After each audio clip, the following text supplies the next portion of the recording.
in all parts of our country. As I look ahead, it is clear that there is more that we must do.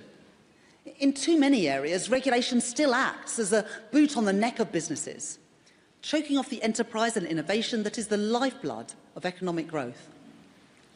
Regulators in other sectors must take up the call that I make this evening, not to bend to the temptation of excessive caution, but to boldly regulate for growth, in the service of prosperity for our whole country. I'm really proud of how far we have come in the last year as a government and as a country.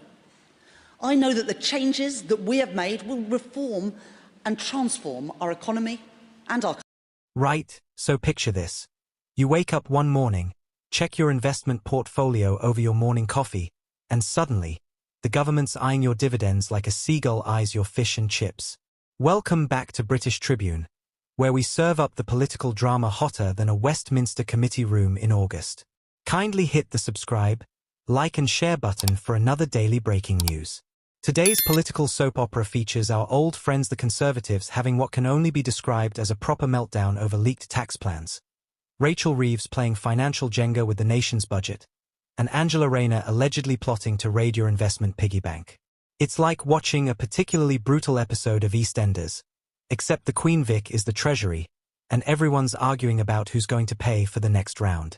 So buckle up because we're diving headfirst into the latest Conservative panic attack, and spoiler alert, they're not handling it well.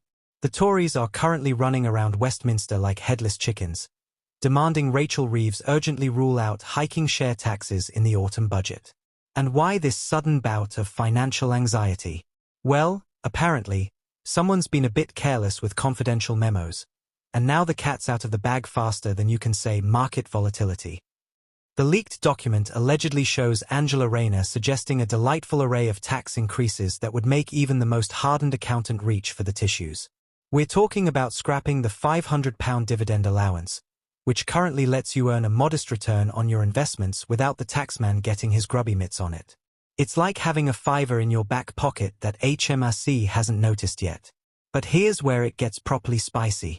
The Conservatives claim this move would drag an estimated 5.22 million more people into paying dividend tax. That's more people than live in Scotland, suddenly finding themselves with a new tax bill they weren't expecting. It's like being invited to a party and then being handed the bill for everyone's drinks. Now, let's pause for a moment and appreciate the sheer audacity of this political theatre.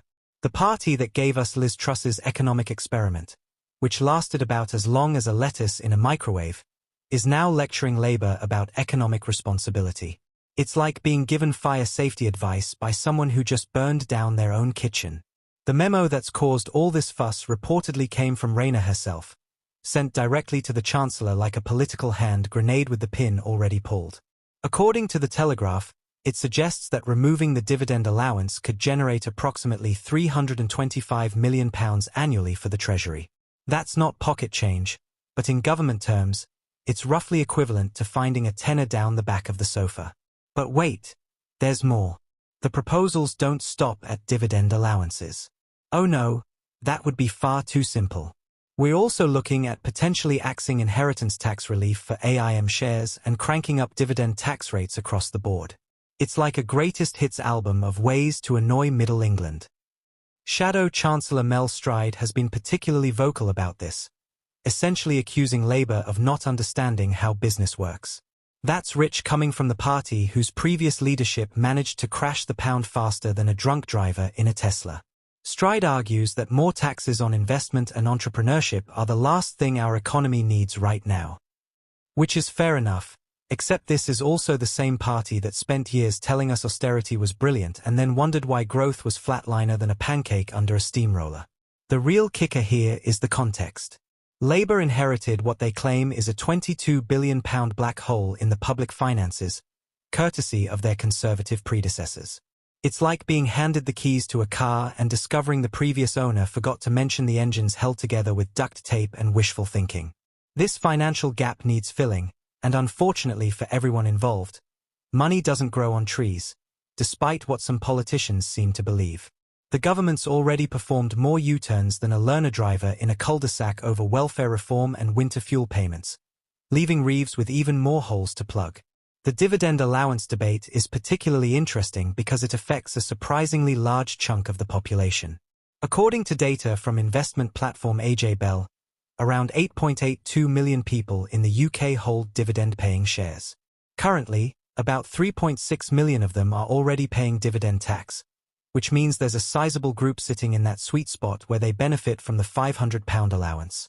Remove that allowance, and suddenly, millions more ordinary investors find themselves writing checks to HMRC. These aren't necessarily the super wealthy with offshore accounts and tax advisors on speed dial. We're talking about teachers with ISAs, pensioners with modest portfolios, and regular people who've been sensible enough to put some money aside for the future. It's worth noting that Reeves previously promised she wouldn't be coming back with more borrowing or more taxes after her first budget. That pledge is aging about as well as milk left out in the sun, given that she's now refusing to rule out specific tax increases, claiming it would be irresponsible to do so. It's the political equivalent of saying, "I'm not saying I ate the last biscuit, but I'm not saying I didn't either." Labour's response to all this Conservative hand-wringing has been predictably robust. Their spokesperson essentially told the Tories to win their necks in, pointing out that they've still not apologised for the damage caused by the Liz Truss mini-budget. It's like being lectured about road safety by someone who just crashed into your living room. The government's counter-argument focuses on their achievements so far. 3 trade deals and 4 interest rate cuts designed to put money back in people's pockets. Whether that's enough to offset potential tax increases remains to be seen, but it's certainly a more optimistic spin than "we're going to raid your dividend income because the previous lot left us skint." What makes this whole situation particularly entertaining is the timing. We're still months away from the autumn budget, yet both sides are already engaged in full-scale political warfare over proposals that may or may not even make it into the final announcement. It's like arguing about what to have for dinner next Tuesday when you haven't even finished Monday's breakfast. The Conservative argument about leaving investors in limbo does have some merit, though.